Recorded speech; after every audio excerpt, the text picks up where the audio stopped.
Sometimes the most unexpected visitors bring the answers we've spent a lifetime searching for.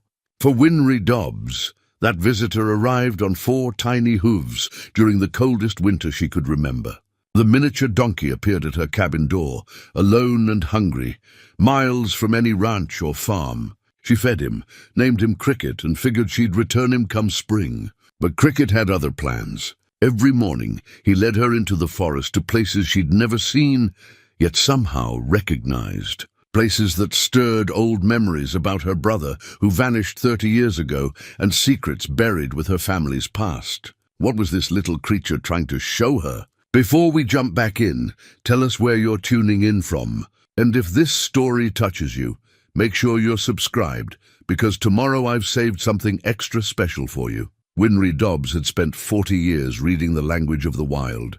She knew how elk moved through timber in deep snow, could identify a mountain lion's kill site from 100 yards out, and had tracked more black bears than most people would see in 10 lifetimes. Her hands, weathered and capable at 67, had marked thousands of GPS coordinates, written countless field reports, and trained 2 generations of wildlife technicians in the art of patience and observation. Now those same hands wrapped around a chipped ceramic mug of coffee as she stood on the porch of her hand-built cabin, watching the first light touch the peaks of the Colorado Rockies.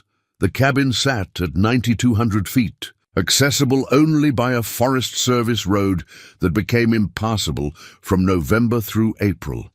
She'd built it herself over 3 summers, hauling materials on her back when the road washed out, fitting logs with the precision she'd learned from her father. Every joint was tight, every window positioned to catch the mountain's moods. The main room served as kitchen, library, and living space, with a wood stove she'd salvaged from an abandoned mine camp. Her bedroom was barely larger than the bed itself, but she needed little. A loft held her gear, her files, her records of 4 decades spent in service to creatures that never knew her name. She'd retired from the Colorado Division of Wildlife 8 months ago, turning in her truck and her radio on a sunny May afternoon. Her supervisor, a man 30 years her junior, had shaken her hand and said she was a legend. She'd smiled and told him legends were just people who'd stuck around long enough. The truth was simpler. She'd grown tired of committees and politics, of watching habitats shrink while meetings multiplied. She wanted to end her working life the way she'd begun it, alone in the mountains, accountable to nothing but her own conscience. The transition to full retirement had been harder than she'd expected. For 40 years, her purpose had been clear: track, observe, protect, document. Now her days stretched out with no schedule, no radio calls, no urgent missions. She journaled each morning, recording weather and animal sign out of habit. She split wood, maintained the solar panels, and kept her gear in field-ready condition, even though she had nowhere specific to go. Once a month, she made the drive down to Silverton for supplies and called her daughter from the library's payphone. Her cabin had no cell service, and she preferred it that way. Her daughter Lauren lived in Denver, worked in hospital administration, had a teenage daughter of her own. They spoke with the careful politeness of people who'd once been close but had drifted into separate orbits. Lauren had been 12 when Winry's brother Tommy disappeared, old enough to remember the chaos that followed, but young enough to need a mother who wasn't consumed by grief and guilt. Winry had failed at that. She'd thrown herself into her work, tracking animals instead of processing loss, and by the time she'd surfaced, Lauren had learned to manage without her. They'd never quite found their way back. The memories of Tommy were a constant ache she'd learned to carry. He'd been 5 years younger, gentle where she was fierce, drawn to poetry and music, while she'd preferred field guides and topographic maps. After his army service in the First Gulf War, he'd come home changed, quieter, jumpier, prone to long silences. Their parents hadn't understood PTSD, had treated it as weakness rather than wound. Winry had tried to help, but she'd been away often, following her career from one project to another. In October of 1995, Tommy had driven up to these mountains for what he'd called a simple hunting trip. They'd found his truck at a trailhead 3 days later. His rifle was in the cab, his pack was gone, and there was no trail to follow. Search and rescue had combed the area for 2 weeks. They'd found nothing. Her father had never accepted it. He'd spent his final years obsessed with the family's old mining claim, insisting Tommy had been searching for something connected to it. He'd covered maps with notations, filled journals with theories about hidden springs and shifting landmarks. The family had watched him unravel, attributing his obsession to grief-induced delusion. When he died of a heart attack 4 years after Tommy's disappearance, they'd boxed up his papers and tried to move forward. Winry's mother had lasted another 6 years before cancer took her. By then, the family had fractured completely, different versions of grief pulling them in different directions until there was nothing left to hold together. Winry had carried her guilt like a stone in her chest. She was the tracker, the expert, the one who could read signs that others missed. But she'd been in Montana on assignment when Tommy vanished, hadn't been part of the initial search. By the time she'd arrived, any trail had been obliterated by dozens of boots and paws. She'd looked anyway, spending every day off for 6 months hiking those mountains, finding nothing. Eventually, she'd had to accept that even her skills had limits. Now she lived in solitude by choice, or so she told herself. The cabin was her fortress against the weight of memory. She could control her environment here, could impose order on the small circle of her daily life. She woke at dawn regardless of season. She made coffee using the same careful ritual. She recorded weather data with the precision of long practice. She split wood, read books, and watched the mountains change with light and season. It was a small life, but it was predictable, and predictability felt like safety. The winter had come early and hard. By mid-October, snow had already buried the high country, and by November, her access road was drifted shut. She'd prepared thoroughly as always, 6 months of supplies, redundant heat sources, extensive medical kit, satellite emergency beacon. She'd done this for years, during fire season assignments and winter wildlife surveys. Isolation didn't frighten her. If anything, it felt like relief.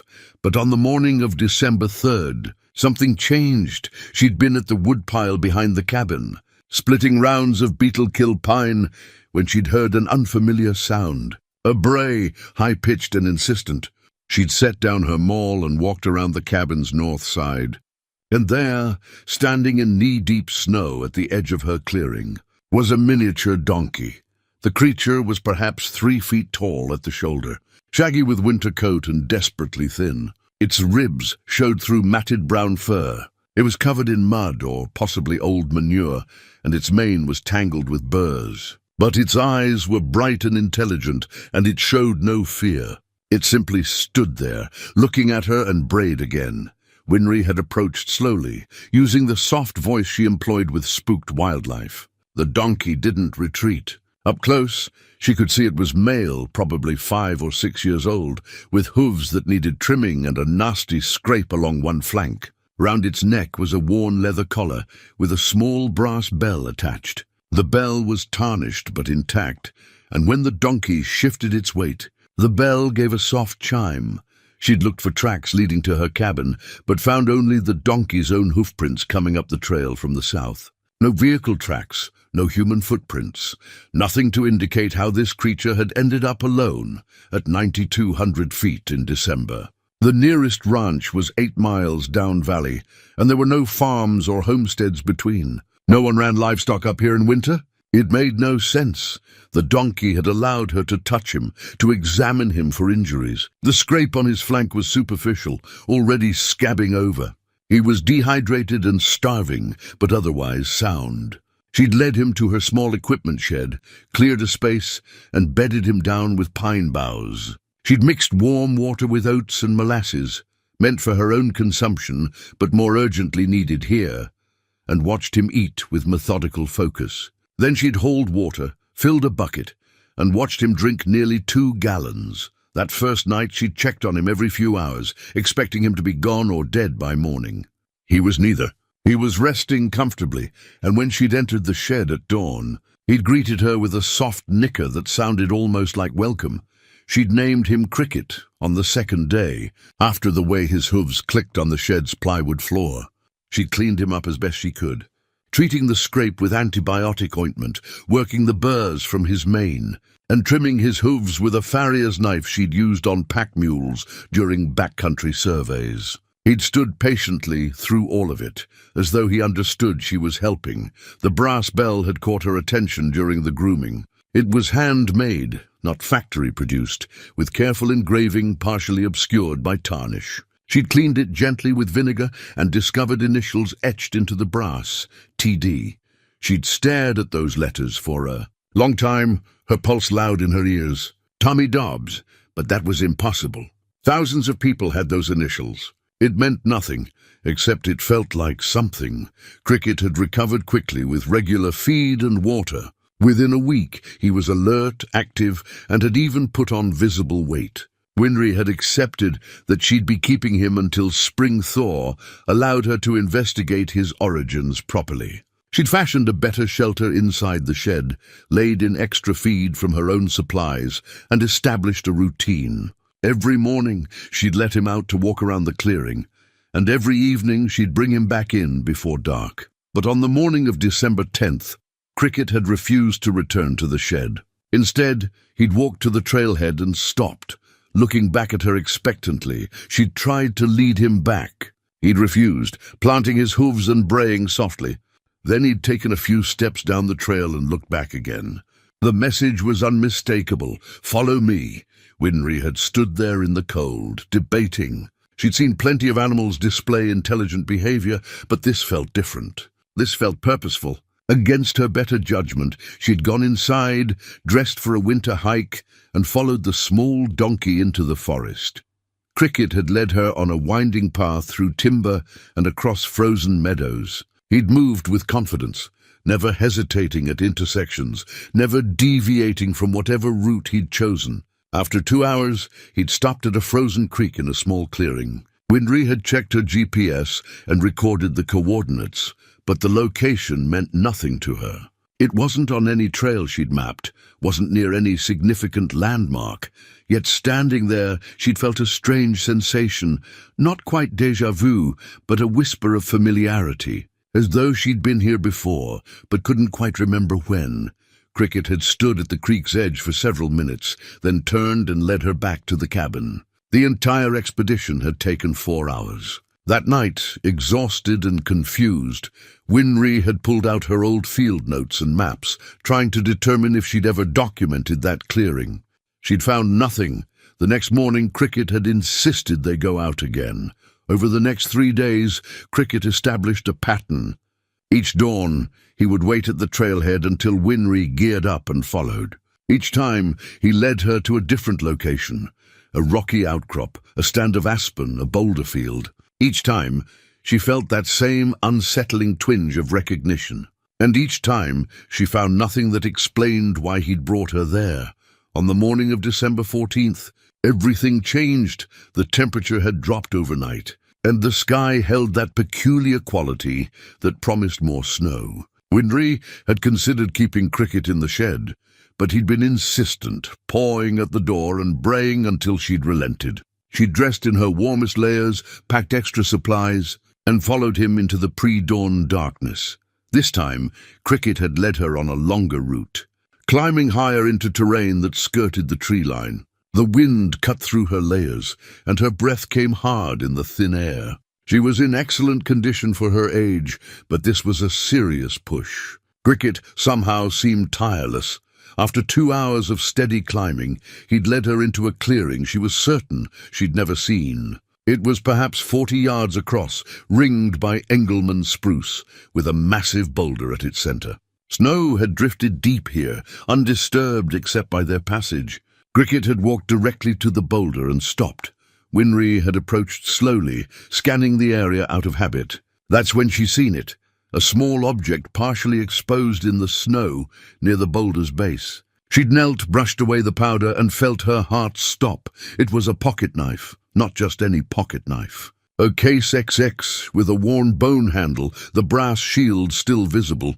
She'd picked it up with shaking hands, wiping away moisture, and found the initials she'd engraved herself 31 years ago, TD. This was Tommy's knife. The knife she'd given him for his 16th birthday. The knife he'd carried every single day after that, worn smooth from constant handling. The knife that should have been with him when he disappeared, or found with his remains if he'd died in these mountains, but here it was, in her hands, in a clearing she'd never mapped, looking as though it had been lost yesterday, rather than 3 decades ago. The blade was still sharp, the brass free of corrosion, the handle intact. It should have been destroyed by 30 seasons of freeze and thaw, rusted beyond recognition, falling apart. Instead, it looked barely aged. Winry had sat back in the snow, the knife clutched in her fist as her mind raced through impossible scenarios. Someone had planted it. Someone had found it years ago and dropped it here recently. It wasn't really Tommy's knife, just an identical model with the same initials, but each explanation crumbled under scrutiny. Who would plant it here? Why? And she knew this knife, knew every scratch on the handle, every spot where the brass had worn thin. This was Tommy's. Cricket had stood beside her, watching with those intelligent dark eyes, and for the first time she'd spoken to him as though he could understand. "What are you showing me?"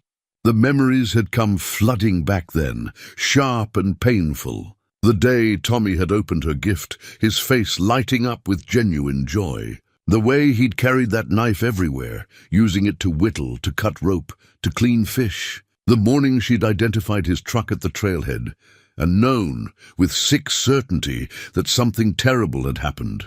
The search, the empty weeks, the slow death of hope, and now this. She'd forced herself to stand, to think like the tracker she'd been trained to be. She'd photographed the knife, the exact location where she'd found it, the surrounding terrain. She'd taken GPS coordinates and made detailed notes. Then she'd examined the clearing more carefully. The boulder was granite, weathered and ancient, surrounded by undisturbed snow. No other tracks, no other signs of recent human presence. But as she'd circled it, something had nagged at her. The clearing itself felt significant, not just familiar, but important. As though she'd been here not as an adult, but as a child. She'd closed her eyes and reached for the memory. Slowly it had surfaced, her father's voice, younger and stronger, saying something about the old claim marker. Her own child self, maybe 8 or 9 years old, standing in this clearing with Tommy beside her. Her father had been showing them something, explaining something about the family land. She'd been bored, impatient to get back to hiking. But Tommy had been fascinated, asking questions. The memory was fragmentary, unreliable, but it was there.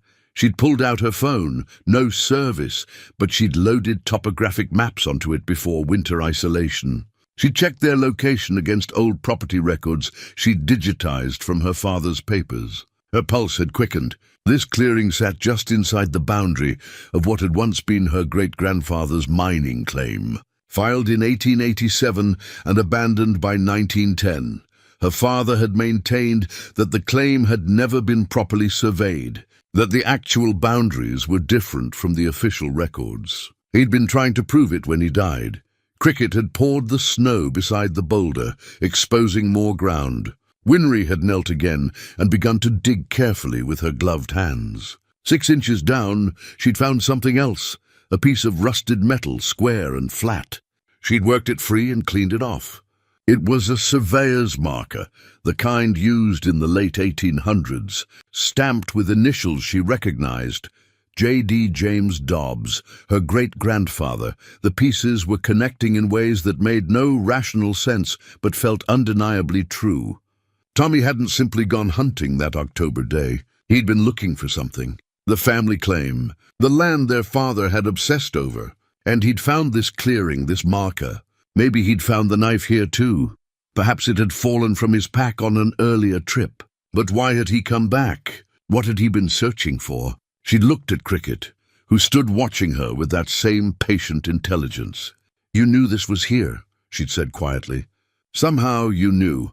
The sun had climbed higher, and she'd known they needed to head back. The knife was safely in her pack, wrapped in a spare glove. The marker stayed where it was, too heavy to carry and less personally significant. She'd taken photographs of everything, her mind already racing ahead to what this meant. The hike back had been quiet except for the crunch of snow and her own ragged breathing. Cricket had led her down a slightly different route, perhaps easier, perhaps just his preference. She'd followed in a daze, the knife a burning weight against her back. That evening, sitting beside the wood stove with Cricket resting in his shed, Winry had spread out her father's old papers. She'd been through them before, after his death, but she hadn't been looking for anything specific.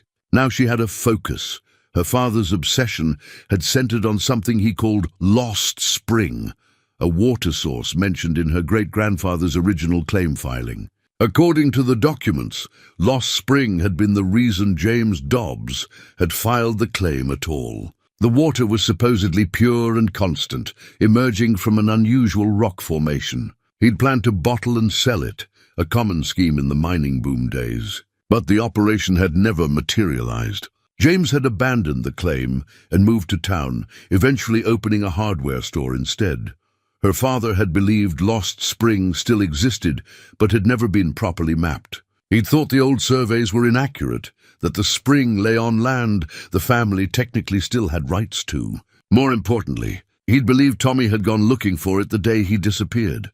Winry had always dismissed this as grief-talking, a man unable to accept random tragedy, constructing elaborate meaning where there was none. But now, holding Tommy's impossible knife, standing in a clearing that sat precisely on the disputed claim boundary, she wasn't so sure. She'd found her father's hand-drawn maps, marked with locations he'd wanted to search. She'd compared them to her own GPS coordinates from the past 2 weeks. Her breath had caught. Every single place Cricket had led her corresponded to a mark on her father's map. Every single one.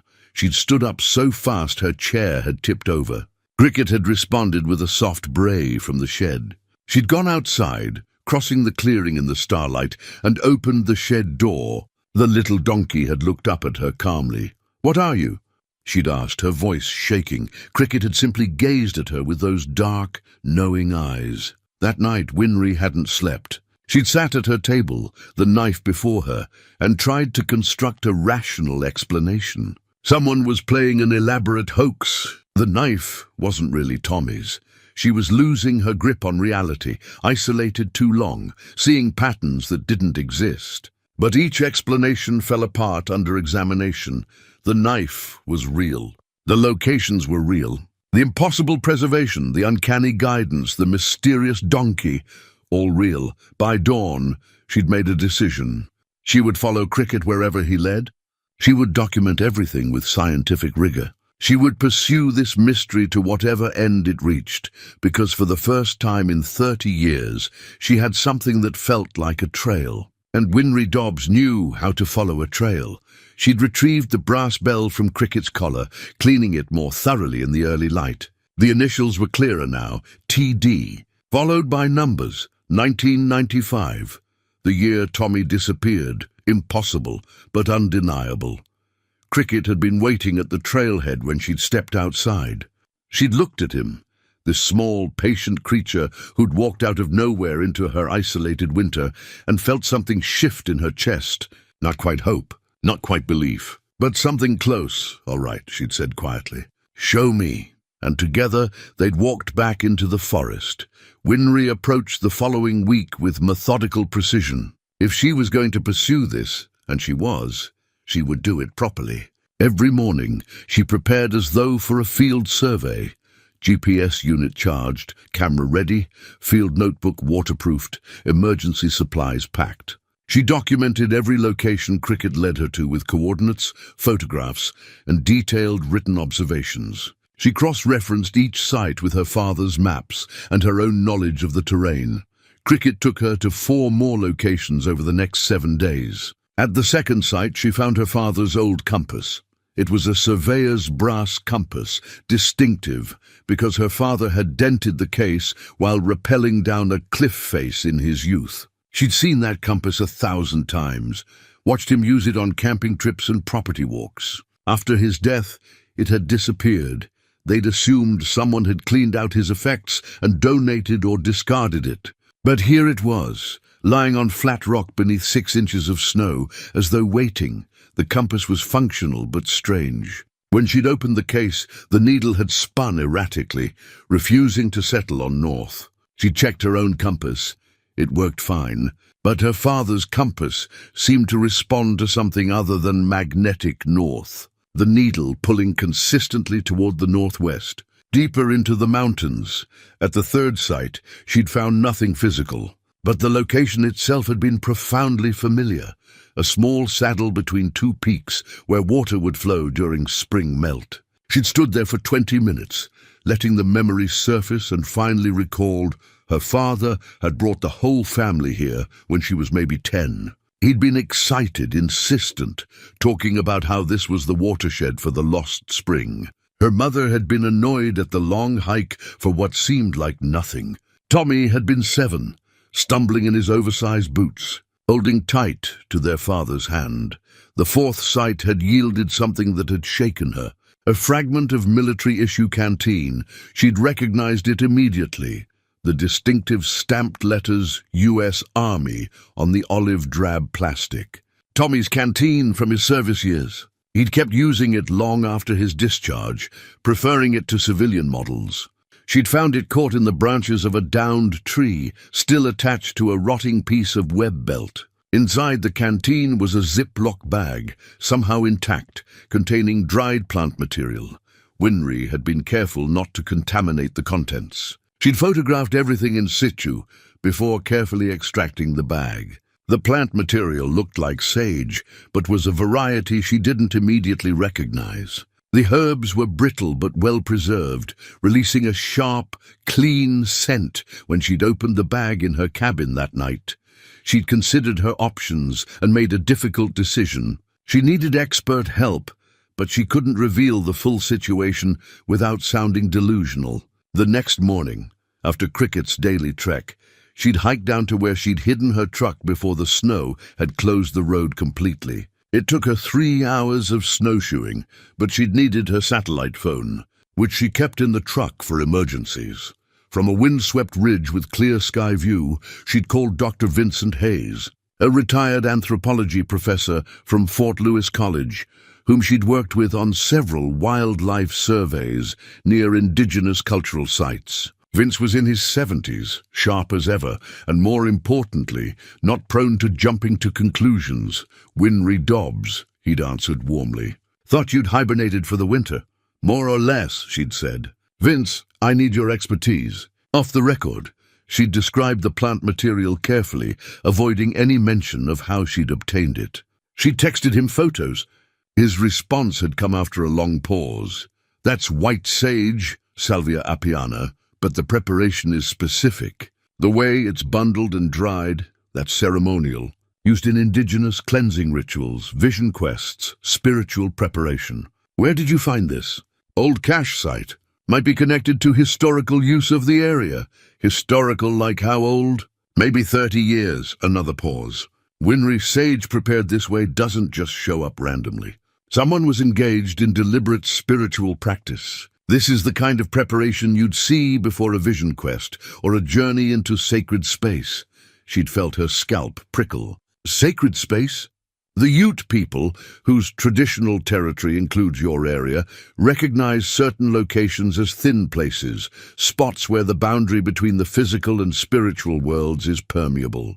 Springs, caves, certain peaks. They'd prepare with fasting, prayer, and herbs like this sage before entering those spaces. Why? Seeking guidance, healing, transformation. Vision quests were serious undertakings. Still are, for traditional practitioners.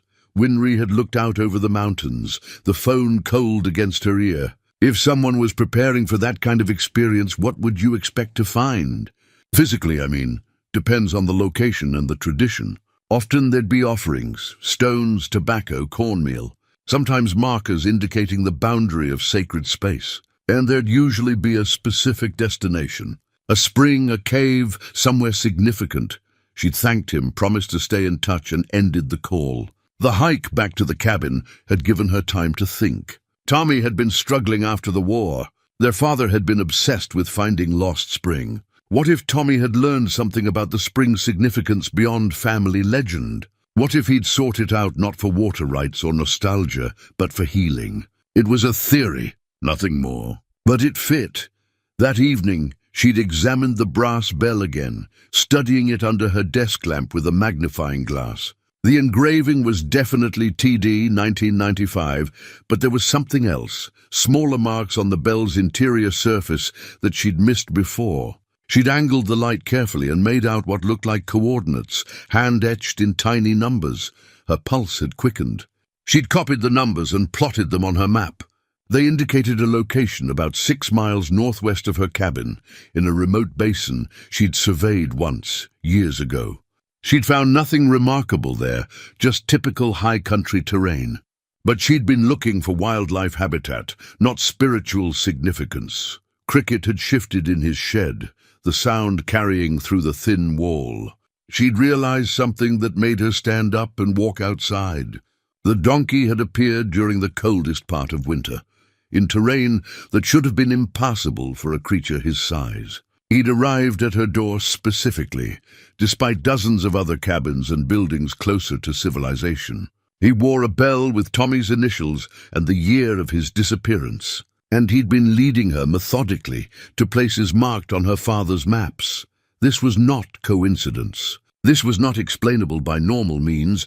She'd opened the shed door. Cricket had looked at her calmly, moonlight reflecting in his eyes. "You're not just a donkey, are you?" she'd said softly. Cricket had taken 2 steps forward and gently pressed his forehead against her chest. She'd felt warmth radiating from him, felt something she couldn't name, comfort maybe, or reassurance. Her hand had come up automatically to stroke his neck, and she'd felt tears on her cheeks for the first time in years. "I don't understand this," she'd whispered. "I don't understand any of this, but I'm trying."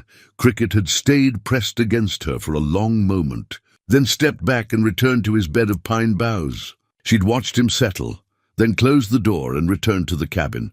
She'd sat at her table with the knife, the compass, the canteen, the photographs of the surveyor's marker, and her father's maps spread before her. 9 locations now, each one corresponding to her father's marks, each one triggering memories or yielding artifacts impossible to ignore. The pattern was clear, even if its meaning wasn't. She'd opened her laptop. No internet, but she'd loaded extensive files before winter isolation and searched her own archive. She'd found what she was looking for.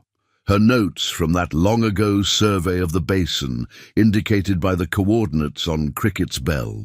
She'd described the terrain, the vegetation, the wildlife sign, and in passing, she'd noted an unusual acoustic quality to the basin, a sense of sound behaving strangely, echoing in ways that didn't match the topography.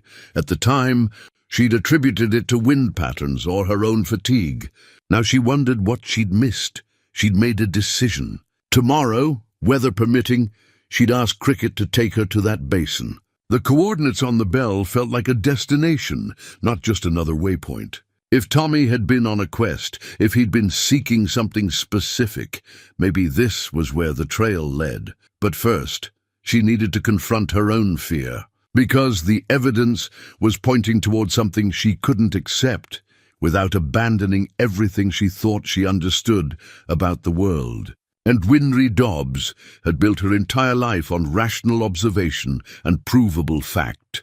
She'd lain in bed that night, staring at the ceiling, listening to the wind move through the pines. Her brother had vanished 3 decades ago. Her father had died searching for answers. And now a mysterious donkey was leading her along the same trail, toward the same mystery. Either she was losing her mind, or reality was far stranger than she'd ever imagined. By morning, she'd made her choice. She would follow this to the end, wherever it led. She owed that much to Tommy, to her father. To herself, the weather turned before dawn. Winry woke to the sharp scent of incoming snow and the particular silence that preceded a major storm. She checked her barometer and weather radio. A low-pressure system was pushing in fast, bringing what forecasters called significant accumulation. She had maybe 6 hours before travel became dangerous. Cricket was already waiting at the trailhead when she finished her preparations. She'd packed for emergency overnight stay, just in case they got caught out. The coordinates from the bell were programmed into her GPS. She'd left a note on her table with her planned route and destination, old habit from decades of field work. If something happened, at least there'd be a record. They'd set out at first light, and Cricket had moved with unusual urgency. Instead of his typical measured pace, he'd pushed ahead, stopping only briefly to ensure she was following. The message was clear. We need to reach the destination before the storm hits. The route took them up and over a ridge, then down into a drainage system she knew only from maps. The terrain was rough, deadfall and scree fields alternating with dense timber. Several times, Winry had to scramble on all fours, her pack catching on branches. Cricket navigated it all with surprising agility, his small size an advantage in the tight spaces. 3 hours in, they'd reached the basin. It was shaped like a shallow bowl, perhaps 200 yards across, ringed by cliffs on 3 sides. The forest here was old growth, massive spruces that had been saplings when her great-grandfather filed his claim. Snow lay deep and undisturbed, creating an almost dreamlike quality. As though they'd stepped outside of time, Cricket had led her to the eastern edge of the basin, where a tumble of boulders created a natural rampart against the cliff face. He'd stopped, turned to look at her and brayed once, a sound that echoed strangely in the enclosed space, seeming to come from multiple directions at once. Winry had felt it immediately, the wrongness Vince had called a thin place. The air felt different here, charged somehow, making her skin prickle. Sound behaved oddly, just as she'd noted years ago, and there was a scent, faint but distinct, mineral and clean, like water over stone. She'd moved toward the boulders, and Cricket had followed. That's when she'd seen it, a gap between 2 massive rocks, partially obscured by an overhang. The gap was narrow, maybe 2 feet wide, but it led somewhere. She'd turned on her headlamp and peered inside. A passage. Not natural cave formation, but deliberately constructed, stones stacked and fitted with the skill of someone who understood both engineering and the mountain's moods. She'd run her gloved hand over the stonework and felt the craftsmanship. This was old, built with the same techniques her great-grandfather's generation had used. Cricket had pushed past her into the passage, and she'd had no choice but to follow. The passage was short, maybe 15 feet, and opened into a small natural chamber. The ceiling was perhaps 8 feet high, the floor relatively flat. And there, in the center of the chamber, was a cairn, a deliberately stacked pile of stones, with a flat stone on top serving as a kind of altar or platform. On the platform was a box. Winry's hands had shaken as she'd approached it. The box was made of metal, weatherproof, and sealed with wax. She'd photographed it in place, documented its position, then carefully lifted it. It was surprisingly light. The wax seal bore an imprint, the letters J.D., her great-grandfather's initials. She'd carried the box outside where the light was better, Cricket following. The storm was building, the first flakes already falling, the wind picking up. She'd known she should seek shelter, but her hands had moved of their own accord, breaking the wax seal. Opening the lid, inside, wrapped in oilcloth, was a leather-bound journal. She'd unwrapped it carefully. The leather was in remarkable condition, supple and intact. She'd opened to the first page and seen her father's handwriting, strong and clear, dated just 2 months before his death. Her vision had blurred with tears. She'd forced herself to focus, to read. The entries had begun methodically, her father documenting his research into the family claim, his attempts to locate lost spring, his growing conviction that the spring was real and significant. But as the entries progressed, they'd become more intense, more urgent. He'd written about dreams of Tommy, dreams where his son had been trying to tell him something. He'd described finding some of the same artifacts she'd discovered, the surveyor's marker, traces of old paths. He documented his theory that lost spring existed, in what he called shifting space, a location that wasn't fixed on any map, because it didn't exist in the same way normal geography existed.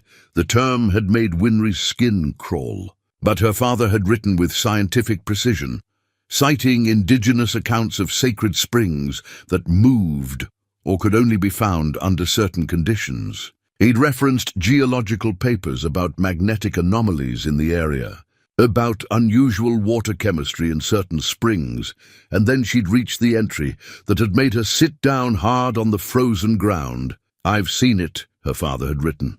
"Last night, in the clearest dream I've ever experienced, Tommy showed me where to look. He was standing beside a spring of such clarity it looked like liquid light. He looked at peace, whole in a way he never was after the war. He told me the spring exists between moments, in a fold of time and space that the old ones knew how to access. He said he found it by accident or maybe by need, and that it gave him what he couldn't find in our world, silence from the war in his head. He's been there ever since, healing. He says it only feels like months to him, but he knows decades have passed out here. He's ready to come home, but he needs help.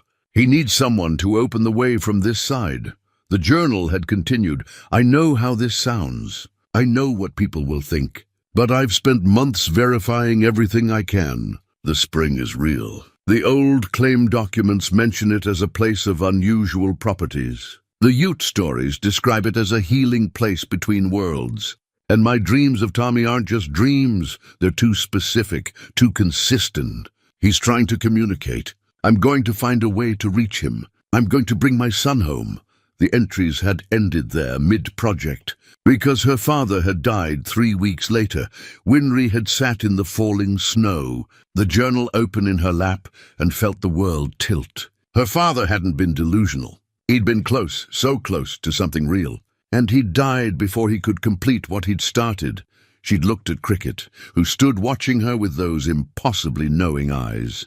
"You came to finish what he started," she'd said aloud. "Didn't you?"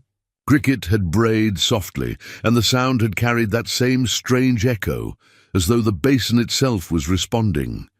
She'd returned to the chamber, searching more carefully now. In the dim beam of her headlamp, she'd found them, carved symbols on the rock walls, similar to those she'd seen at the frozen waterfall, but more extensive. Spirals and lines, geometric patterns that seemed to map something beyond physical geography. And there, at the back of the chamber, she'd found a smaller alcove containing offerings, stones, feathers, fragments of turquoise.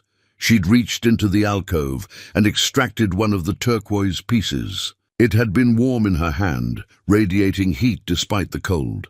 She'd turned it over and found markings on its underside, more symbols carved with precision. The turquoise had gone into her pack alongside the journal. She'd photographed everything else, documenting the chamber thoroughly, despite the storm's pressure. When she'd emerged, the snow was falling heavily, visibility down to 50 feet. Cricket had immediately started back the way they'd come, and Winry had followed. Understanding they were in a race against the weather, they'd made it back to the cabin as darkness fell, both of them coated in white, exhausted and cold. She'd settled Cricket in his shed with extra feed, then collapsed inside her cabin, peeling off frozen layers with shaking hands. That night, she'd read her father's entire journal by lamplight. Every entry, every sketch, every theory, and slowly, impossibly, a picture had emerged. Lost Spring was real. It existed in some kind of liminal space, not fully in one reality or another. Tommy had found it, deliberately or by chance, and had stayed there, healing from trauma that this world couldn't fix. Time moved differently there. He'd experienced months while decades passed here, and now somehow he was ready to return. But he needed help from this side. Cricket was that help. A guide, a messenger, maybe something more. Her father's journal had mentioned animal guides in indigenous traditions. Spirits that took physical form to help those who were lost or searching. She'd looked out the window at the shed where Cricket rested. Was he spirit or flesh? Both? Neither? Did it matter? The journal's final pages had contained instructions, incomplete but suggestive. Her father had theorized that the locations he'd marked formed a kind of key or pathway, that visiting them in sequence, with proper intention and offerings, would create a resonance that could open the door to Lost Spring.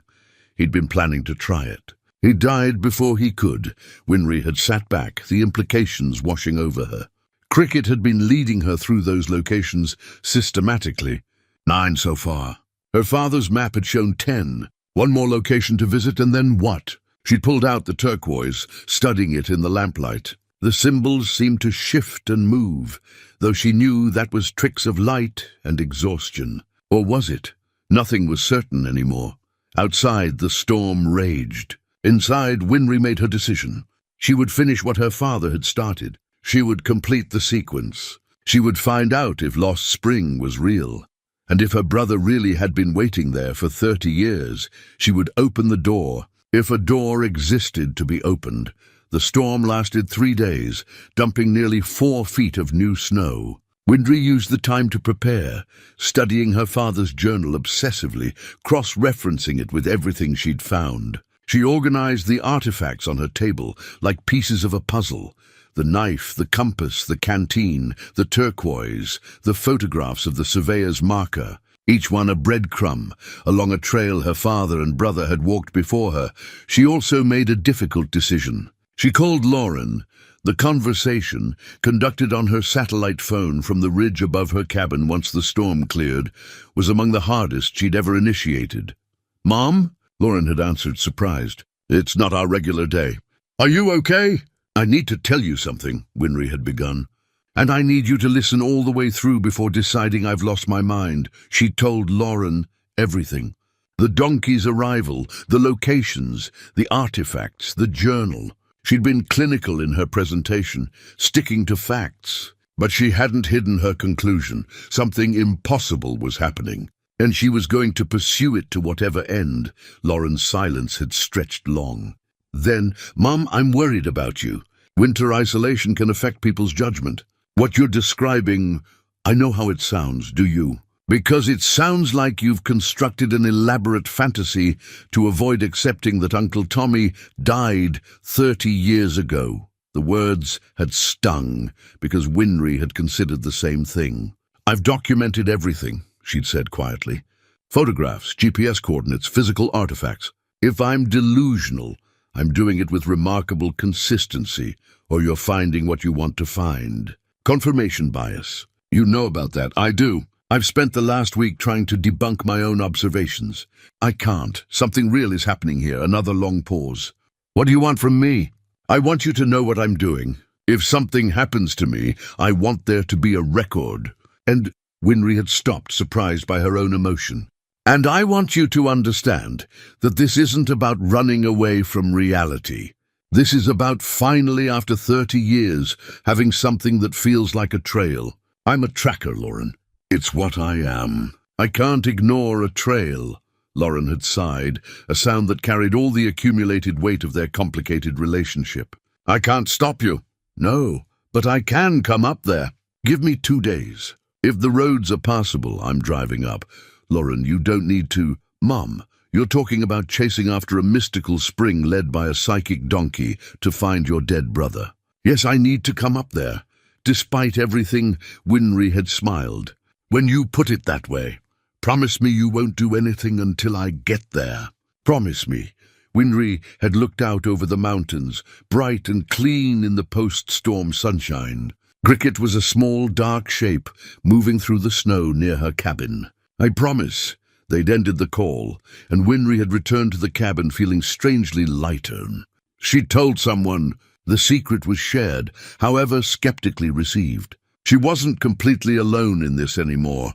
Cricket had met her at the door, and she'd knelt in the snow to look at him eye level.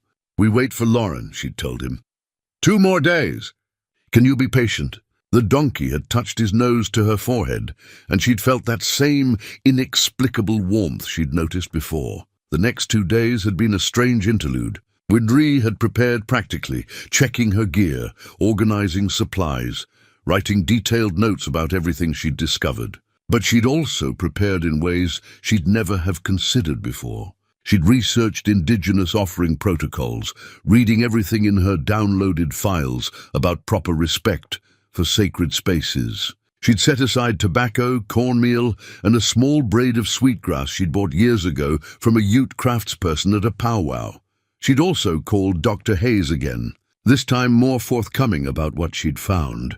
"Vince," she'd said, "hypothetically speaking, if someone wanted to approach a thin place with proper respect, what would they need to know?" "Hypothetically?" His voice had carried amusement and concern. "Winry, what have you gotten yourself into?" "I'm not sure yet. That's what I'm trying to find out." He'd been quiet for a moment.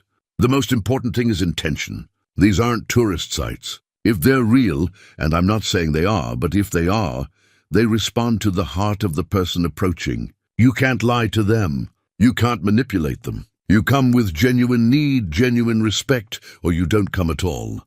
What happens if you approach incorrectly? Traditional accounts vary.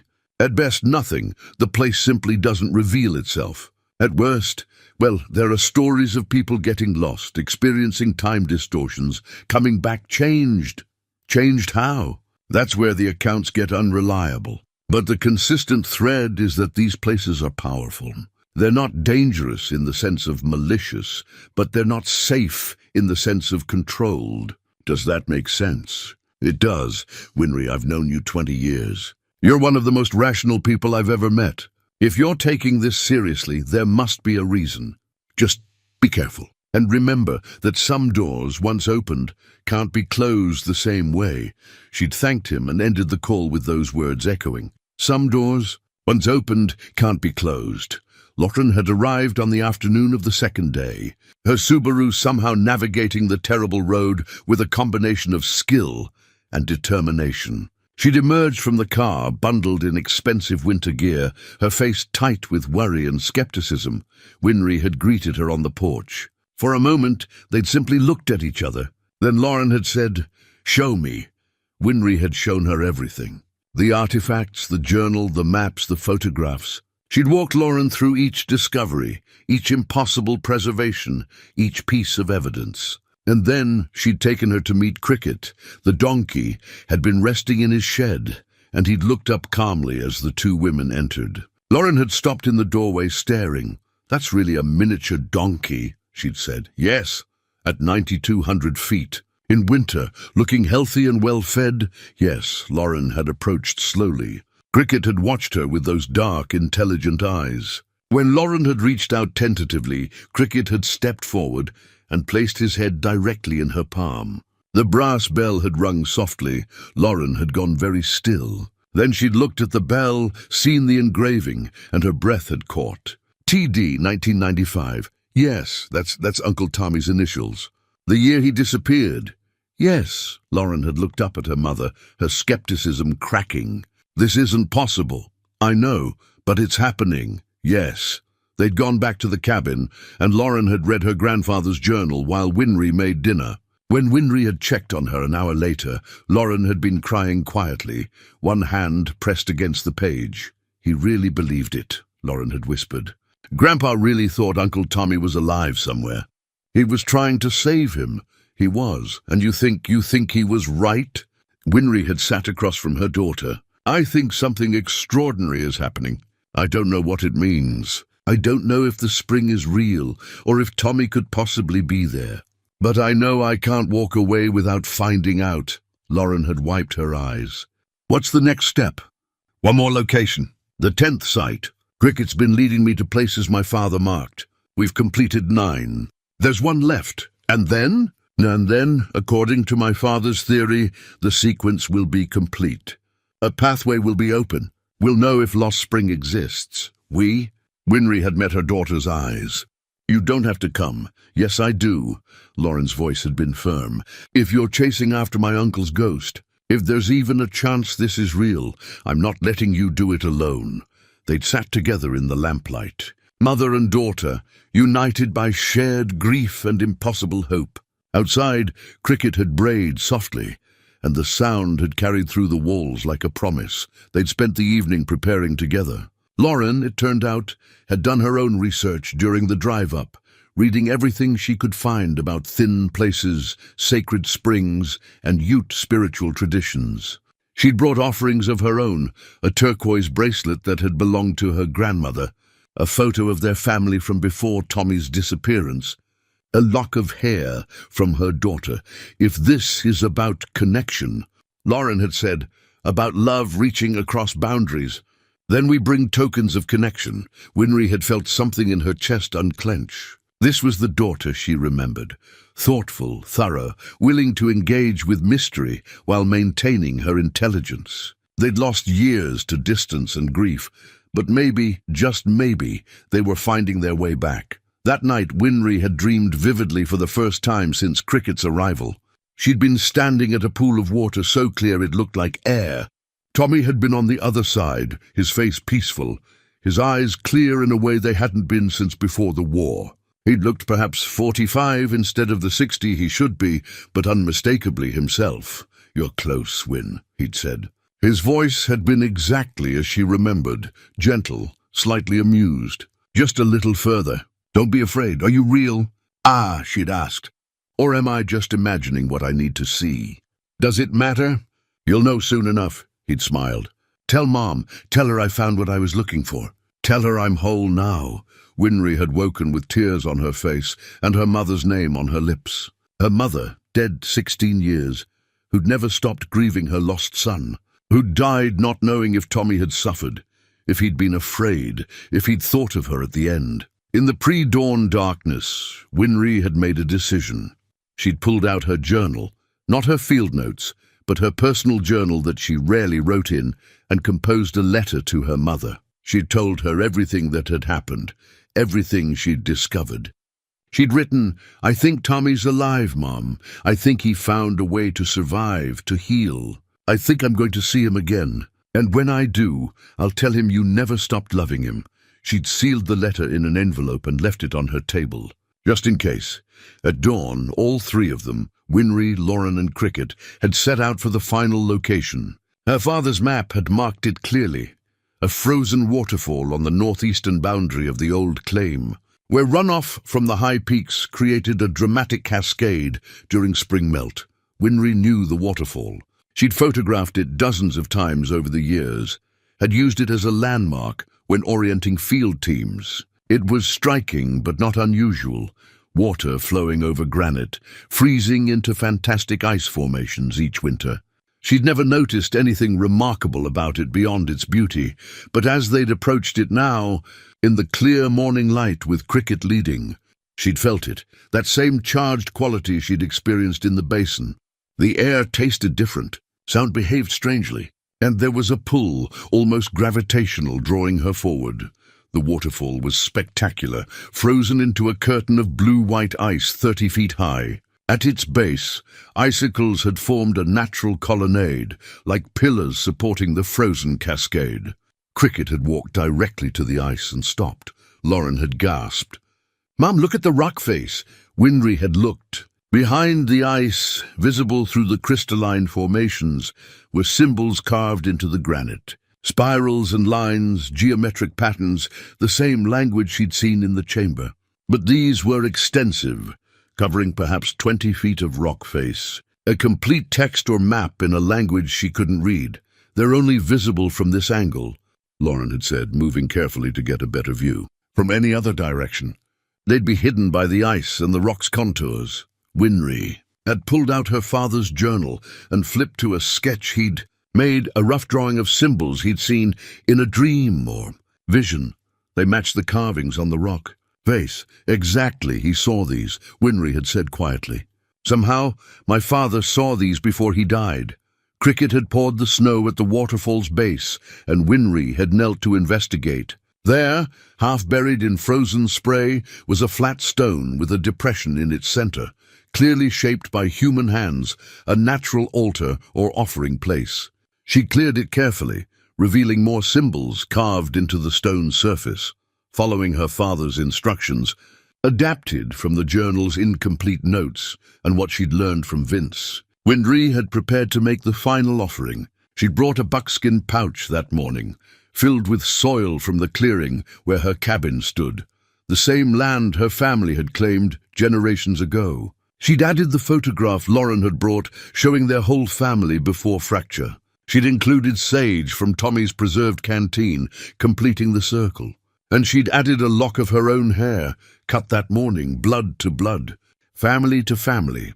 Lauren had stepped forward and added her own items, the turquoise bracelet, a small drawing her daughter had made, a note she'd written to the uncle she barely remembered. "We're all here," she'd said softly.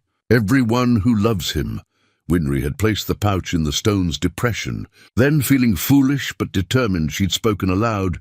"Tommy Dobbs, if you can hear me, if you're waiting somewhere beyond this place, we're here. Your family is here. We've followed the path you left. We've honored the places you marked. We're ready to bring you home." Her voice had echoed strangely in the enclosed space, seeming to multiply and harmonize with itself. Lauren had gripped her hand tightly. For a long moment, nothing had happened except the sound of their breathing and the distant whisper of wind through pines. Then Cricket's bell had begun to ring. Not from movement, the donkey stood perfectly still. But the bell rang with a clear, crystalline sound that grew louder and more insistent. Winry had looked at the donkey, her heart pounding, and made a decision she couldn't quite believe. She'd removed the bell from Cricket's collar and placed it at the center of the stone altar. Beside the buckskin pouch, the ringing had intensified. The sound seemed to come from everywhere and nowhere, resonating in her chest, in her bones. Lauren had made a soft sound of wonder or fear. And then the ice had cracked, not breaking but shifting, the sound like distant thunder. Water had begun to flow behind the frozen curtain, moving in slow motion, glowing with pale, blue-green luminescence that shouldn't exist in nature. The carved symbols on the rock face had lit up, one by one, pulsing with the same ethereal light. Cricket had walked forward, directly toward the ice. Winry had reached out to stop him, but Lauren had gripped her arm. "Let him go!" The donkey had walked into the waterfall and vanished. Not behind it, not around it. Into it, as though the ice and water were a doorway. Winry's rational mind had screamed impossibility. But her heart, her intuition, the part of her that had followed Cricket this far, knew what she was seeing. The waterfall wasn't just a waterfall. It was the entrance, the door. The threshold between this world and wherever Tommy had been waiting for 30 years. Behind the flowing water, instead of solid rock face, there was a passage, filled with soft golden light, leading somewhere else. Lauren's hand had tightened on her arm. "Mom, it's real." "Yes, what do we do?" Winry had looked at her daughter. This woman who'd driven through winter roads and suspended her disbelief because family mattered more than certainty. This woman who'd brought her own offerings and stood beside her mother despite fear and skepticism. And Winry had made the only choice possible. We go through. Together. Together. They'd stepped forward, hand in hand, toward the impossible waterfall. The water should have been freezing, should have been solid ice. Instead it was warm, where it touched Winry's face, flowing in that dreamlike slow cascade. Up close, she could see that it wasn't moving in normal physics. It was flowing sideways and upward, as much as down, following laws that didn't apply in this reality. She'd looked back once at the clearing, the mountains, the winter landscape that had been her home. Then she'd stepped through the water, pulling Lauren with her. The passage was both physical tunnel and something else entirely. The walls seemed to be stone one moment and light the next, shifting in ways that hurt to look at directly. Distance felt variable. They walked for what seemed like hours and seconds simultaneously. Sound was muffled, wrapped in cotton, with their footsteps echoing from directions that made no spatial sense. Lauren had whispered something, but the words had seemed to come from far away and very close at once. Winry had gripped her daughter's hand harder, the only solid thing in a space that was not quite real. And then the passage had opened. They'd emerged into a small valley that should not exist. The valley was perhaps half a mile across, ringed by mountains that looked simultaneously solid and translucent. The sky above was blue, but a shade of blue that didn't quite match any sky Winry had ever seen, deeper and somehow closer, as though they could reach up and touch it. The air was warm, not summer hot but spring gentle, comfortable in a way that defied the winter they'd left behind. At the center of the valley was a spring. It emerged from a crack in living granite, water so clear it looked like liquid light. The pool it formed was perfectly circular, perhaps 20 feet across, surrounded by grass that was impossibly green. Wildflowers bloomed around its edges, lupine and paintbrush and species Winry didn't recognize. colors too vivid to be entirely real.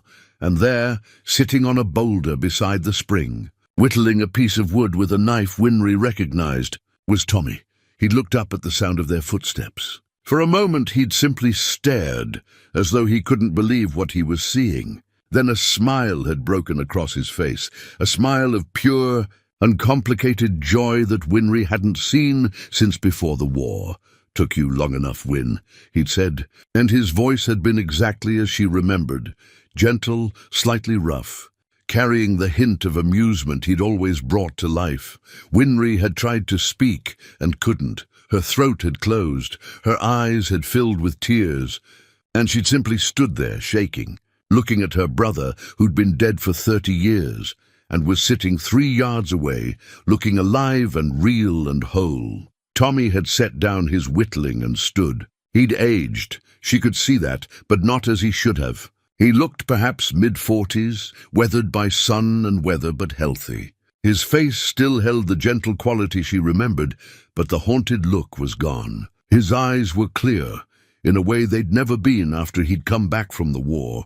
He'd stepped forward, and Winry had stumbled toward him, and then she'd been in his arms, both of them crying, 30 years of grief and relief pouring out in great shaking sobs. He'd smelled like pine smoke and clean water, felt solid and real, and his hand on her back had been the same comforting touch she remembered from childhood when he'd promised her everything would be okay. "I'm sorry," he'd whispered against her hair. "I'm so sorry, Win. I didn't mean to leave you all so long. Time doesn't work the same here. It's only been, God, maybe 8 months for me. But I knew decades were passing out there. I knew what it would do to all of you. I'm sorry. You're alive," she'd managed. "You're alive, and that's all that matters." They'd held each other for a long time. Then Tommy had noticed Lauren standing a few feet away, her face shocked and tear-streaked. He'd pulled back from Winry and looked at his niece, the girl who'd been 12 when he disappeared and was now a woman in her 40s. "Lauren." His voice had been wondering. "Little Lauren?" "Hi, Uncle Tommy," she'd said, and her voice had broken. "You missed my wedding and my daughter's birth. And 30 years of birthdays, I know. I'm sorry." He'd opened his arms, and Lauren had stepped into them. And they'd stood there, the 3 of them, a family reassembling itself after 3 decades of absence. Finally, they'd separated, and Winry had looked around the valley more carefully. Cricket was there, standing near the spring, but he looked different, less entirely physical, more luminous, as though his true nature was showing through the donkey form. He'd been watching them with what looked like satisfaction. "Cricket," she'd said, "or whatever your real name is. Thank you." The donkey had touched his nose to her hand, and she'd felt a surge of warmth and affection that definitely hadn't come from an ordinary animal. Then he turned and walked toward the spring, his form becoming more translucent with each step until he'd simply faded into the light. Tommy had followed her gaze. "He volunteered to come get you," he'd said. "The spring, it has a kind of consciousness, or the space does, I'm not sure which. When I was finally ready to leave, ready to face the world again, I asked if there was a way to get a message out. Cricket appeared the next day, said he'd find you, lead you here. I didn't know if it would work, but why me?" Winry had asked. "Why not just appear at the cabin? Why the elaborate trail?" "Because you needed to choose it," Tommy had said simply. "This place, Lost Spring, or whatever name you want to give it, it doesn't work through coercion. You had to follow the trail willingly, had to believe enough to take each step. If Cricket had just shown up and said, 'Follow me to find your lost brother,' you'd have thought you were crazy. But following evidence, solving a mystery, that's who you are. He gave you a trail you could follow. It made sense in the strange logic of this place." Winry had looked at the spring, at the water that glowed within a light. "What is this place, Tommy, really?" He'd gestured for them to sit, and they'd settled on the soft grass near the spring. He'd explained it carefully, choosing his words with the precision of someone who'd had months to think about it. "I can't tell you the science, if there is science, but the indigenous people knew about it, and our great-grandfather found it by accident when he was prospecting. It's a thin place, like Dr. Hayes would call it. A spot where time and space work differently, where the boundary between physical and spiritual is permeable. When I came here, when I stumbled in through that waterfall running from PTSD, I couldn't handle anymore. I found peace, silence from the war in my head. A place where I could process what I'd seen and done without the noise and judgment of the regular world. But you aged, Lauren had said. Not as much as you should have, but you did age. Time here is slower, not stopped, Tommy had explained. For every month I experienced maybe 3 or 4 years passed out there. I knew that somehow. The spring makes certain things clear. I knew Dad was looking for me, knew he was killing himself with obsession. I tried to send messages, dreams, whatever I could, but the connection was weak. When he finally found this place in his research, I thought maybe he'd understand. Maybe he'd tell everyone I was okay and chose to stay. But then he died. Tommy's voice had thickened. I felt it when he passed. The grief nearly pulled me back out. But I wasn't ready yet. I was still healing. What about Mom? Winry had asked quietly. I felt that too. Tommy had looked down at his hands. Every death, every major event, they echoed through somehow. When Mom died, when you retired, when Lauren got married, I felt all of it like distant music. And finally, about 8 months ago, I realized I was done. I'd healed as much as I could here. I was ready to go home. But I needed help from the outside. He'd looked at Winry with gratitude and something like awe. You did it, Win. You followed the trail. You believed the impossible. You completed Dad's work. You opened the door. They'd sat together for hours after that, or what felt like hours, though time clearly meant little here, catching up, sharing stories, filling the gap of 30 years. Tommy had asked careful questions about the world he'd left behind, about technology and politics, and all the ways things had changed. Winry and Lauren had told him about their lives, about the family he'd missed, about how his absence had shaped them all.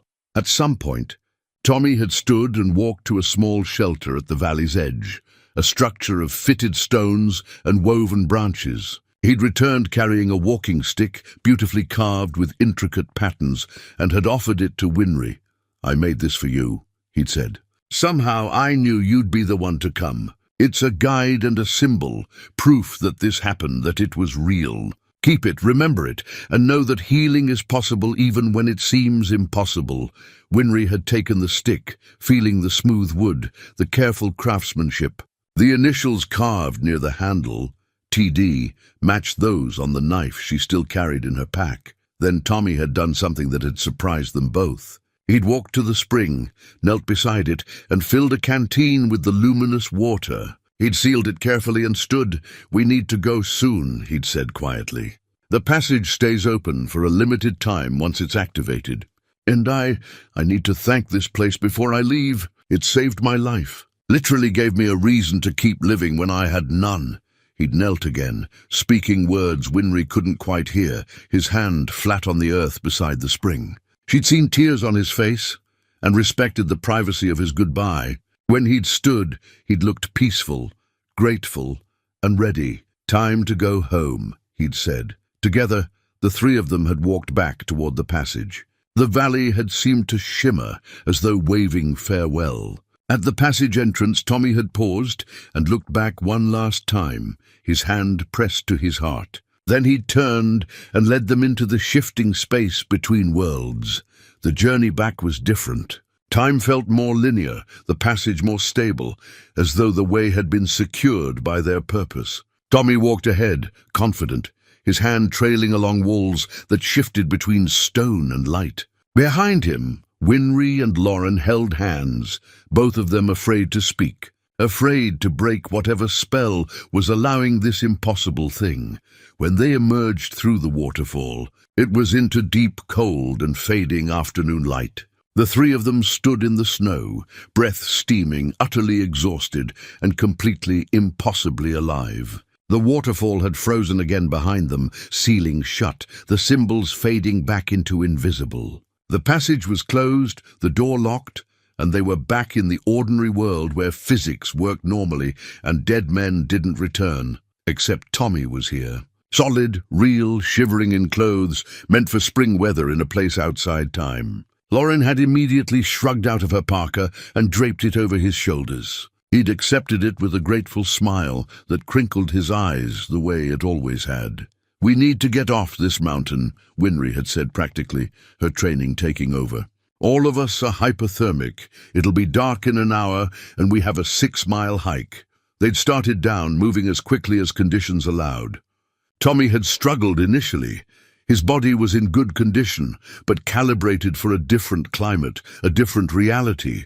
Winry and Lauren had supported him between them, their combined strength keeping him moving. Halfway down, Lauren had pulled out her satellite phone and made a call to a friend who worked search and rescue. "We need extraction," she'd said simply. 3 adults, upper Cascade drainage, all mobile but exhausted. "Can you get a snowcat up the lower road?" She'd given coordinates and ended the call. Then she'd looked at Winry and Tommy and said, "We're not explaining this tonight. Tonight you're a lost hiker we found. Tomorrow we figure out the truth." Tommy had nodded gratefully. Winry had felt a surge of love for her daughter's practical wisdom. They'd met the snowcat at the roadhead as darkness fell completely. The operator, a weathered man named Jim, whom Winry had known for years, had taken one look at Tommy and immediately wrapped him in emergency blankets and forced hot chocolate into his hands. He'd asked no questions beyond confirming they were all unhurt, then transported them down to where Lauren's car was parked. At the cabin, they'd built up the fire, changed into dry clothes, and eaten soup that Lauren had prepared while Winry got Tommy settled. The mundane tasks had felt surreal after the impossibility of the day, but they'd also been grounding, a bridge back to normal life. That night, as Tommy had slept deeply in Winry's bed, his face peaceful in the firelight, the two women had sat together at the kitchen table. "What happens now?" Lauren had asked quietly. "I don't know," Winry had admitted. "Legally, he's been declared dead. He has no identification, no medical records from the last 30 years, no explanation for where he's been that anyone will believe. We could tell the truth. Could we? Would you believe it if someone told you this story?" Lauren had been quiet for a moment. "No, I wouldn't. Then we tell a simpler truth. He was suffering from PTSD, went off-grid, lived as a hermit in remote locations, recently decided to reconnect with family. It's not uncommon for veterans to do that. People will accept it because it fits their understanding of possible. And the real truth we keep between us. Between family." Winry had looked at the canteen Tommy had brought back, sitting now on her mantel beside the bell. "We have proof for ourselves. That's enough." The weeks that followed had been complicated in exactly the ways they'd anticipated. The legal process of resurrecting Tommy's identity had been Byzantine and frustrating. Medical examinations had revealed him to be impossibly healthy for a man his age, with the bone density and cardiovascular health of someone decades younger. Psychologists had evaluated him and found him remarkably well-adjusted. Though he'd maintained the cover story about living off-grid, Dr. Hayes had visited, ostensibly to welcome Tommy back, but really to hear the story. Winry had told him everything in private, and he'd listened with the careful attention of a scholar encountering something that rewrote his understanding of reality. At the end, he'd simply nodded and said, "Some truths can't be proven, only witnessed. Thank you for trusting me with this." Lauren had returned to Denver, but visited every other weekend now instead of monthly. She'd brought her daughter, Winry's granddaughter Emma, to meet the uncle who'd become possible. Emma, 15 and sharp-eyed, had looked at Tommy and said, "You're the one who was lost and got found." "That's right," Tommy had said. Cool. And she'd accepted it with the easy grace of youth that hadn't yet learned what was supposed to be. Impossible. Tommy had moved into the cabin, temporarily while they'd sorted out his reintegration. He and Winry had fallen into an easy rhythm, sharing cooking duties, maintaining the property, taking walks in the forest he'd left behind so long ago. They'd talked for hours about everything and nothing, filling in gaps, relearning each other. He'd told her more about Lost Spring, about the healing he'd experienced there. The silence was the first gift, he'd said. The war sounds stopped. Then came the ability to forgive myself, the people who'd sent me, the people I'd fought. And finally came purpose, understanding that my trauma was also my teacher, that I could help others if I returned. Within a month, he'd started volunteering at a veterans center in Durango, leading support groups for PTSD survivors. His story, the sanitized version, resonated deeply. A soldier who'd walked away and found healing, then returned to help others. He never mentioned the spring, never claimed supernatural intervention. But the men and women he counseled sensed something in him, a peace earned through genuine suffering, a wisdom bought with real cost. 6 months after their emergence from the impossible, the family had gathered at Winry's cabin for what Lauren had called a proper reunion. It was early summer, the meadows bright with flowers, the snow finally gone from all but the highest peaks. Tommy had spent the morning teaching Emma how to identify animal tracks. Lauren and Winry had cooked together, laughing over shared tasks in a way they hadn't since Lauren was young. That evening, as the sun set fire to the western peaks, they'd all sat on the porch together. Tommy had his arms around Emma, pointing out constellations emerging in the darkening sky. Lauren had leaned against her mother's shoulder, the years of distance finally fully healed. And Winry had felt something she hadn't experienced in 3 decades, complete peace. On the mantel inside, the canteen sat beside a framed photograph Jim had taken that first night. Winry, Tommy and Lauren standing together outside the cabin, exhausted and smiling, caught in the moment of impossible reunion. The water in the canteen never evaporated, never grew stale. It glowed faintly in darkness, a reminder that some healings transcend normal law. That night, after everyone had gone to bed, Winry sat at her table with her journal, the same journal she'd written in for 40 years, recording observations, noting patterns, documenting the natural world. She opened to a fresh page and began to write, not as a scientist this time, but as a woman who'd witnessed something that transcended her training. "Some things can't be tracked with GPS or explained by science," she wrote. "Some things require faith in what seems impossible. I've spent my whole life observing the measurable, the provable, the rational. I thought that was the only truth worth pursuing. But cricket taught me, and Tommy taught me, and this whole impossible journey taught me that the deepest truths often live in spaces our instruments can't measure. Love transcends time. That's not poetry. It's what I witnessed. Tommy was kept alive by love. His family's love, his own will to heal, and maybe something bigger than both. The spring, or whatever consciousness inhabits that place, responded to genuine need. It held space for healing when our world couldn't, and when he was ready, it sent a guide to lead us back together. I don't know how to categorize this in my field notes. There's no species classification for spirit donkeys, no tracking protocol for journeys between worlds. But I know what I saw. I know who came home. And I know that sometimes the most important discoveries are the ones that can't be published, can't be peer-reviewed, can only be carried in the heart and shared with those who have the courage to believe. Cricket appeared at my door on the coldest morning of the year and gave me back my brother. That's the only fact that matters. She closed the journal and looked out the window. The forest was dark, peaceful, familiar. And there, just at the tree line, she saw them, fresh tracks in the soft earth. Small hoofprints leading from the forest to the cabin and then away again, vanishing at the clearing's edge. Winry smiled. Some guides never truly leave. Some mysteries don't need solving, only honoring. She stood, went to the door and opened it. The night air was cool and pine-scented, alive with the sounds of the mountain settling into darkness. She stood there for a long moment, breathing deeply, feeling the weight of the last 6 months, the last 30 years, finally lifting. "Thank you," she said quietly to the forest, to Cricket, to whatever force had orchestrated this impossible reunion. "Thank you for bringing him home. Thank you for teaching me that some trails lead to places maps can never show."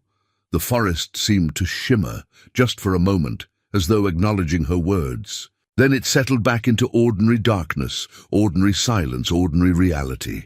Except nothing felt quite ordinary anymore. And that, Winry thought as she closed the door and returned to the warm cabin where her brother slept soundly and her family's fractures had finally healed, was the greatest gift of all. The next morning, Tommy woke early and found Winry already up, coffee made, sitting on the porch as she'd done every morning for years. He joined her, accepting the mug she poured, and they sat together in comfortable silence, watching the sun touch the peaks with gold. "Do you miss it?" Winry asked finally. "The spring?" Tommy considered. "Sometimes. It was peaceful there in a way the world rarely is. But this," he gestured to the mountains, the cabin, the life unfolding around them. "This is worth more. Connection is worth more. Love is worth more, even with all the noise and pain, especially with the noise and pain. That's what makes the peace meaningful." He looked at her. "You saved me, Win, not just by opening the door, but by refusing to give up. You spent 30 years carrying the weight of my disappearance. I wish I could give you those years back." "You did," Winry said simply. "You came home. That's all I needed." They sat together as the sun climbed higher, brother and sister reunited, impossible made real through perseverance and love. Inside the cabin, Lauren was waking, and soon Emma would bounce out, asking questions about breakfast and whether they could go hiking. Normal life, miraculous in its ordinariness, was unfolding around them. And on the mantel, barely visible in the growing light, the water in Tommy's canteen glowed softly, a reminder that healing exists, that second chances are real, that some doors once opened reveal possibilities worth any journey. In the forest beyond, a small shape moved through the shadows, four-legged, patient, watching over the family it had brought together. Cricket, or whatever his true name was, had completed his task, but like all good guides, he remained close, just in case. Just in case they needed to find their way again. Just in case another impossible journey called. Some trails never truly end. Some guides never fully leave.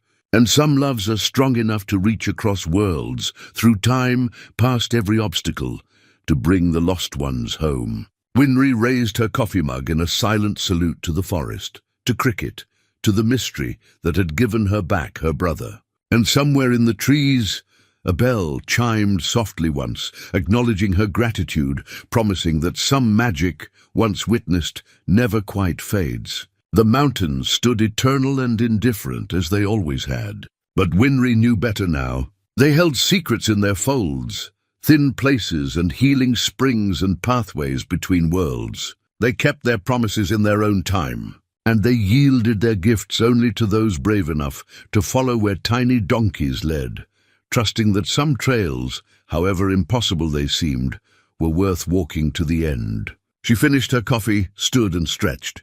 Behind her, Tommy was greeting Lauren and Emma as they emerged, sleepy and smiling. The day was beginning, ordinary, precious, impossible.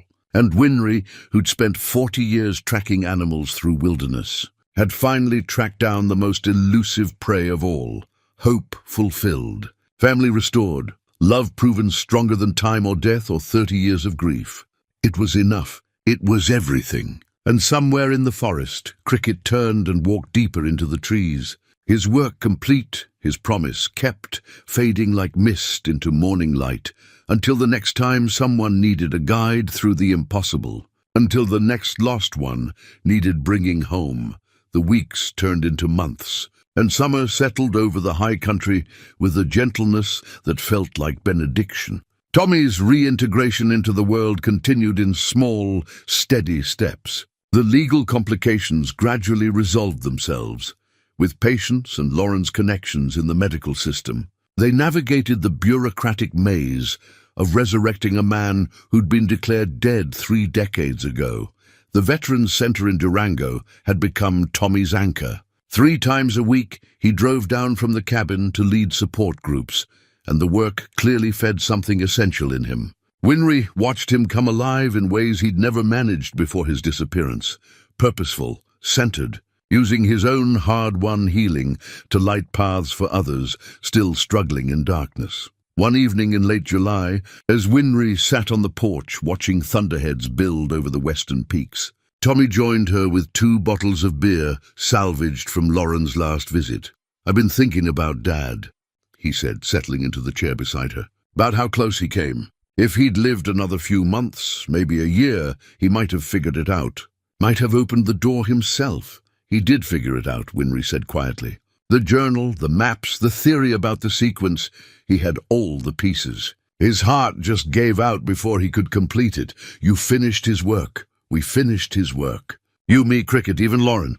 It took all of us. Tommy nodded, took a long pull from his beer. I dream about him sometimes. He's standing at the spring, smiling, telling me he knew I'd be okay. That he knew you'd find the way. You think he's there? At the spring? I don't know, maybe. Or maybe the spring just holds echoes of everyone who's touched it. He looked at his sister. Does it matter? Either way, his love reached across death to help bring me home. That's real, whether it's literal or symbolic. They sat in comfortable silence as the storm moved closer, the smell of rain on pine reaching them before the first drops fell. Inside, the canteen on the mantel caught the fading light. Glowing softly as it always did, Lauren and Emma arrived the following weekend. Emma now sporting a collection of wildlife field guides she'd been studying obsessively. She'd decided she wanted to be a tracker like her grandmother. And Winry had been teaching her the basics, how to read sign, how to move quietly, how to observe without disturbing. On Saturday morning, the four of them hiked together up to the meadow above the cabin. It was an easy trail, well within Tommy's rebuilt stamina, and Emma bounded ahead with the boundless energy of 15, occasionally stopping to photograph tracks or identify flowers. At the meadow's edge, Emma suddenly stopped and called back, "Grandma! Come look at this."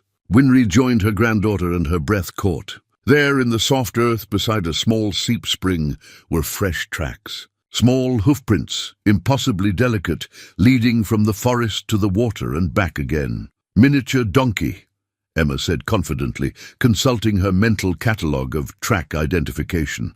But that's weird. There are no farms up here that would have one. Very weird, Winry agreed, meeting Tommy's eyes over Emma's head. He smiled, understanding, passing between them without words. Can we follow them? Emma asked eagerly. Not today, Lauren said firmly, with the authority of a mother who sensed mysteries better left alone. Those tracks could be old, and we have lunch waiting back at the cabin.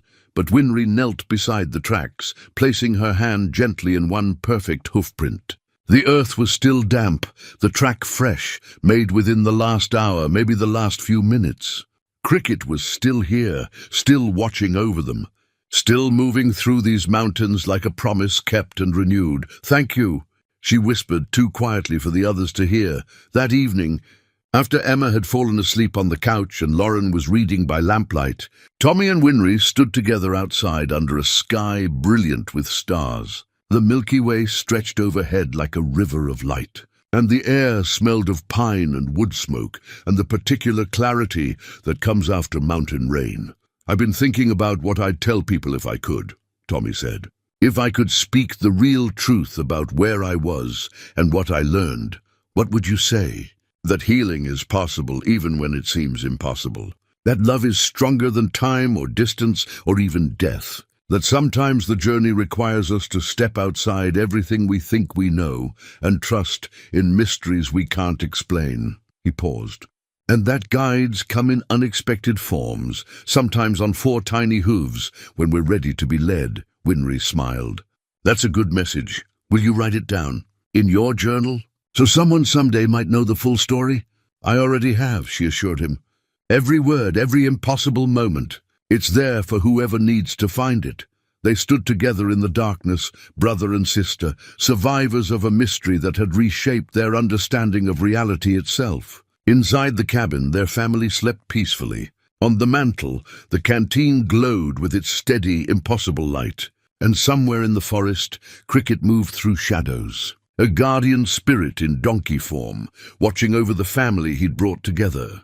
The mountains stood eternal, holding their secrets in deep folds of stone and time. But Winry knew now what she'd spent 40 years learning to see, that some truths lived beyond measurement, that some trails led to destinations no map could show, and that the most important journeys required only trust, love, and the courage to follow where small guides led.